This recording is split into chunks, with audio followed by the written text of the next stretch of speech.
The Joy of salvation. చూడండి, మన ఇళ్లల్లో, మన కుటుంబాల్లో ఈ ఆత్మ భలే పనిచేస్తున్నాడండి. ఎంతమంది చెప్తారు మా కుటుంబాల్లో ఎప్పుడు చూసిన కృంగుదల ఆత్మ ఉంటదని? చేతులు ఎత్తకండి. చాలా మంది కుటుంబాలు సో మచ్ ఆఫ్ డిప్రెషన్. ఆ ఇంటికి అడుగు పెడితే చాలండి, కొంతమంది గృహాల్లో ఒకలాంటి వెలితి, ఒకలాంటి కలవరము, ఒకలాంటి ఆందోళన, ఏదో నెమ్మది లేని తనము, ఒకలాంటి కలవరంగా ఉంటది. కొన్ని గృహాలు అట్లుంటాయి. అవన్నీ కూడా డిప్రెషన్ అన్న ఆత్మ చేత ఏలబడుతుంది. ఒకలాంటి చీకటి, గ్లూమీగా ఉంటది. అక్కడికి వెళ్ళిన వెంటనే ఏదో అంతా కూడా పీల్చివేయబడ్డది అన్నట్టు ఉంటది. అంతా కూడా ఈ ఆత్మ భలే కుటుంబాన్ని ఏలుతుందండి.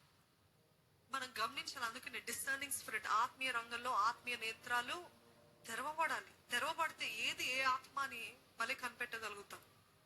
ఇక్కడ చూడండి, రెండవది ఇప్పుడు చెప్పినట్టు స్ట్రెస్ అయిన తర్వాత డిప్రెస్ చేస్తుంది. మీ జీవితంలో ఏమాత్రం ఎంజాయ్మెంట్ ఉండదు. అంటే నేను లోకపు ఎంజాయ్మెంట్ గురించి అనట్లేదు, మామూలుగా అసలు లైఫ్ అంటే విరక్తి వచ్చిన పరిస్థితి. So first is stress, second is depression. మూడవది ఏం చేస్తాడంటే ఒప్రెస్ చేస్తాడు. ఏం చేస్తాడు?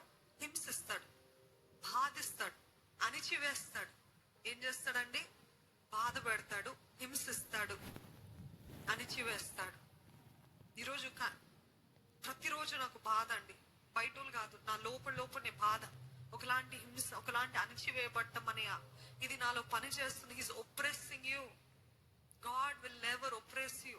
అందుకని ఆయన ఆత్మ ఎక్కడ ఉంటుందో అక్కడ స్వతంత్రత ఉంటది. కానీ ఈ ఆత్మ ఉన్నప్పుడు ఎప్పుడు కూడా స్వతంత్రత ఉండదు, ఒప్రెషన్ ఉంటది, పట్టి వేసినట్టు ఉంటది, ఏదో కట్టేసినట్టు ఉంటది, ఒకలాంటి హింస ఉంటది, బాధ ఉంటది. కానీ మనము సేవించే దేవుడు is a God of purpose. తెలుసా? మనము సేవించే దేవుడు, మీరు పుట్టక ముందే, గర్భంలో రూపించబడక ముందే ఈ ఉద్దేశముతో ఈ బిడ్డని పుట్టిస్తున్నాను. This is the destination that I have chosen for him or her. వీరు ఆ డెస్టినేషన్ ముందు వెళ్ళాలి అని దేవుడు ఆశపడితే, God is a God of purpose. ఆ ఉద్దేశము కలిగి ఉంటే, ఇప్పుడు ఒక వైర్ సడన్ గా షార్ట్ సర్క్యూట్ అయితే ఎలా ఉంటది? మొత్తం డిస్కనెక్ట్ అవుతుంది. అదే రీతిగా మన పర్పస్ ని కూడా మన దగ్గర నుండి డిస్కనెక్ట్ చేయడానికి అపవాది ఎప్పుడు కూడా తాండవం చేస్తున్నాడు, ముందుకు వెళ్తున్నాడు. ఎలాగైనా వీరి పర్పస్ ని డిస్ట్రాయ్ చేయాలి. అందుకనే చాలా మంది అంటారు, నా జీవితంలో గురేంటో నాకు తెలియదండి, నా జీవితంలో గమ్యం ఏంటో నాకు తెలియదండి, నాకు అర్థం కావట్లేదు, I don't know why am I here. ఎంతో మందికి ఉంటది కదా, నాకు కూడా చాలా సార్లు ఉండేది ఆ ప్రశ్న. ఎంత మందికి ఉంది? I don't know the purpose of my life అన్నవారు ఉంటే చేతులు ఎత్తి చూపిస్తారా? Okay, I know the purpose of my life అన్నవారు ఉంటే చేతులు ఎత్తి చూపిస్తారా? మరి మిగతా వారు? I don't know the purpose of my life అన్నవారు ఎక్కువ మంది ఉన్నారు. మరి మిగతా వారు అటు పర్పస్ తెలియదు, అటు దేవుని చిత్తము తెలీదు, నేను అపవాది చేతులు ఉన్నానో తెలియదు అన్న పరిస్థితులు ఉన్నారండి. మా మామయ్య గారు ఎప్పుడు చెప్తుంటారు, until you know the purpose of your life you have not really started living అంటారు. నిజంగా ఎప్పుడు జీవించడం స్టార్ట్ చేస్తామంటే, ఎప్పుడైతే మన జీవితం యొక్క ఉద్దేశము తెలుసుకుంటామో అప్పుడే స్టార్ట్ అవుతుందంట మన అసలైన జీవితం. ఈరోజు దేవుని ఉద్దేశము మీ పట్ల తెలుసుకోవాలని ఆశపడితే ఆఫ్ ద టాపిక్, కానీ మీరు తెలుసుకోవాల్సింది ఏంటంటే, నేను దేవుని సన్నిధిలో ఉపవాసం ఉంటా, కనీసం 3 రోజులు ఉపవాసం ఉంటా, ఆయన పాదాలని పట్టుకుంటా, దేవాని చిత్తము నా పట్ల ఏంటో తెలుసుకుంటా అని ఆశ ఉందా? ఇప్పటికైనా ఆశ ఉందా? దేవుని ఉద్దేశం నా జీవితం పట్ల నేను తెలుసుకోవాలని నాకు ఎంతో ఆశ ఉంది అన్న వారు ఉన్నారు కదా. తెలుసుకోవాలంటే ఉపవాసం ఉండండి, ప్రార్థన చేయండి, ఇంకేం పని వద్దు. ఆ 3 రోజులు దేవుని సన్నిధిలో tell me why am I here lord, tell me why am I here. The enemy will always మరుగుపరుస్తాడు. దేవుని ఉద్దేశం మీ జీవితంలో మరుగుపరుస్తాడు. మస్కగా కనపడనట్టు బ్లరీ ఇమేజ్ ఇస్తాడు. ఎందుకు వెళ్తున్నాను, ఎందుకు జీవిస్తున్నాను, ఎందుకు ఉద్యోగం చేస్తున్నాను తెలియదు, కానీ ఏదో జీవితం అట్లా వెళ్తుంది కాబట్టి వెళ్తున్నాను అంతే అన్న పరిస్థితిలో ఉన్నారండి. He oppresses you. He wants to take you away from the purpose of God.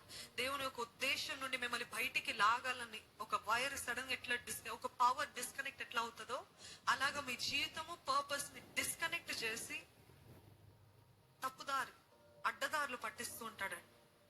మొట్టమొదటిగా స్ట్రెస్, రెండవది డిప్రెషన్, మూడవది ఒప్రెషన్, నాలుగవది ఏం చేస్తారు తెలుసా?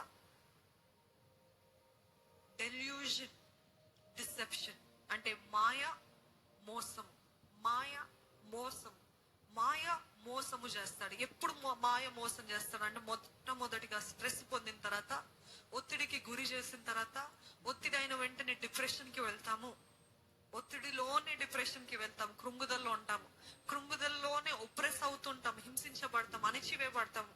మన పర్పస్ ఏంటో తెలియని వారుగా ఉంటాము. నాలుగోది ఏం చేస్తాడంటే ఇప్పుడు మాయ చేస్తాడు, మోసం చేస్తాడు.